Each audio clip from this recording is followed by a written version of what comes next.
Pontualmente 10 horas da manhã, pelo horário de Brasília. Ótima quarta-feira a todos e fique ligado com a gente, porque agora você confere notícias do Brasil e do mundo. O Congresso analisa nesta quarta os vetos do presidente Lula sobre a lei que restringe saidinhas de presos.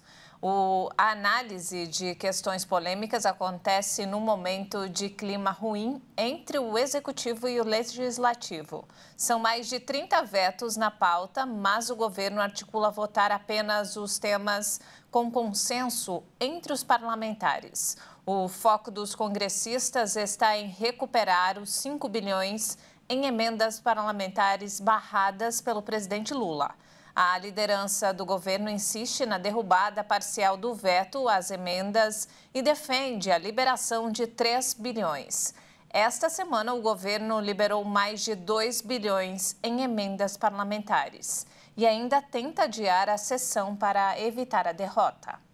E olha só que alarmante, golpistas estão se passando por servidores do INSS para solicitar dados e fotos de beneficiários com um pretexto falso de que fariam a prova de vida presencial. Acompanhe.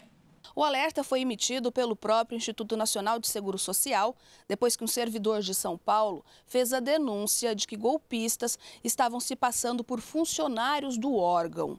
Os criminosos teriam usado crachás falsos e ido até as casas das vítimas solicitando dados e fotos de beneficiários, alegando que fariam uma prova de vida presencial, o que não é uma prática do Instituto.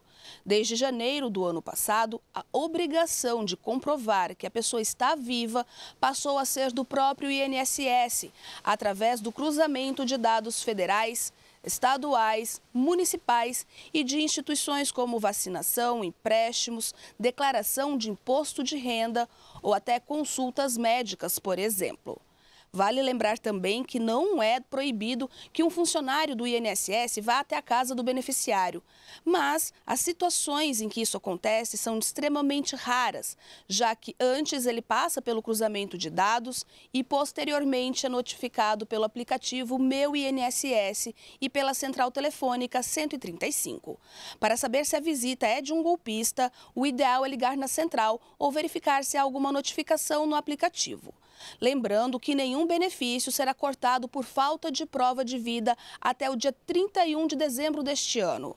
O INSS já levou a denúncia até a Procuradoria Federal especializada que atua no órgão, mas os golpistas ainda não foram localizados. A orientação é para que as vítimas façam um boletim de ocorrência, troquem a senha do aplicativo Meu INSS e bloqueiem a função de empréstimo consignado. O alerta vale também para todos que recebem benefícios do governo através do Instituto, além de aposentados e de pensionistas.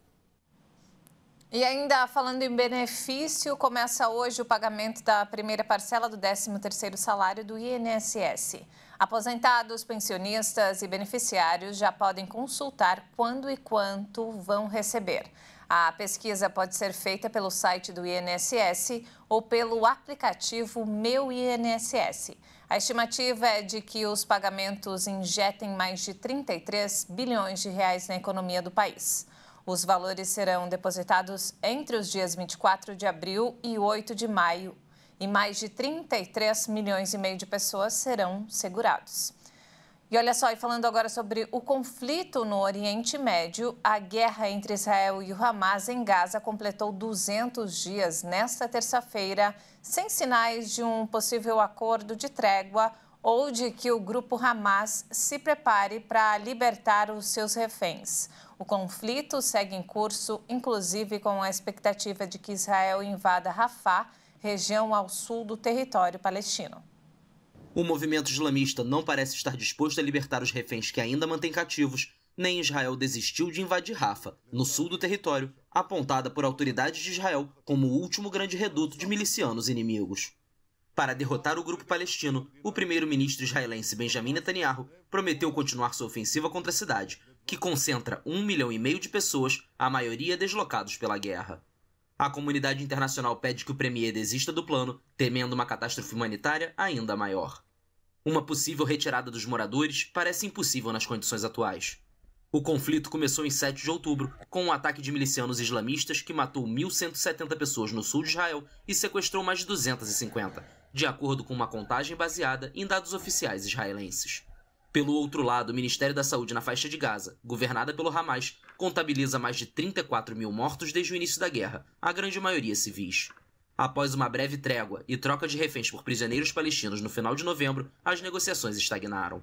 O Catar, que junto com o Egito e os Estados Unidos está atuando como mediador para conseguir um cessar-fogo e a libertação dos reféns restantes, disse que os representantes do Hamas permanecerão em Doha enquanto sua presença for útil e positiva para o progresso das negociações.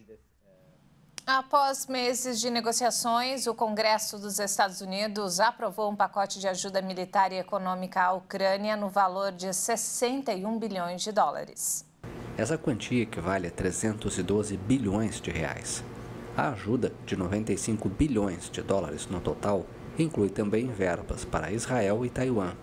O presidente ucraniano Volodymyr Zelensky agradeceu ao Senado americano pela aprovação. Na última segunda-feira, o presidente dos Estados Unidos, Joe Biden, prometeu a Zelensky que enviaria ajuda militar rapidamente. O exército ucraniano enfrenta uma escassez de recrutas e munições que o enfraquece face à pressão constante das tropas russas no leste. A situação no fronte pode piorar em maio e início de junho, que será um período difícil, alertou na última segunda-feira o chefe da inteligência militar ucraniana, Kirilo Budanov. O presidente da Venezuela, Nicolás Maduro, anunciou que o escritório do Alto Comissariado das Nações Unidas para os Direitos Humanos vai retornar ao país. O órgão havia sido expulso em fevereiro após expressar preocupação com a prisão de uma ativista.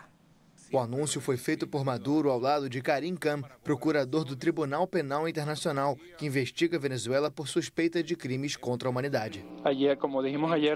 Estamos de acordo em não concordar em alguns temas, por exemplo, a investigação que minha promotoria realiza em relação ao governo. Estou de acordo. Que superemos. Concordo, vamos superar as diferenças, o conflito que tivemos. Estou preparado para receber o enviado do Alto Comissário, como sempre. As portas do Palácio de Miraflores estão abertas. Pronto, como sempre, as portas do Palácio de Miraflores estão abertas. Não ficou clara a data que a delegação do Alto Comissariado vai retornar ao país. Em fevereiro, a entidade expressou preocupação com a prisão de Rocio San Miguel, acusada de terrorismo por supostos vínculos com um plano para assassinar Maduro. A Organização Meteorológica Mundial alertou que a Ásia foi a região mais afetada por catástrofes climáticas no ano passado. Em um comunicado, a diretora da Organização Meteorológica Mundial afirmou que a mudança climática exacerbou a frequência e a gravidade desses eventos. O ano de 2023 foi o mais quente já registrado no mundo e, na Ásia, o impacto das ondas de calor é cada vez maior. O derretimento das geleiras, como no Himalaia, ameaça a futura segurança hídrica da região. A Ásia também registra um aquecimento mais rápido que a média mundial, com temperaturas que superaram no ano passado em 2 graus Celsius a média de 1961 a 1990. O relatório sobre o estado do clima no continente em 2023 alerta que os principais indicadores da mudança climática aceleraram, como a temperatura da superfície, a diminuição das geleiras e o aumento do nível do mar. As mudanças vão ter graves consequências para sociedades, economias e ecossistemas da região. Mais informações do Brasil e do mundo daqui a pouco às 11 horas da manhã. Muito obrigada pela companhia e até mais.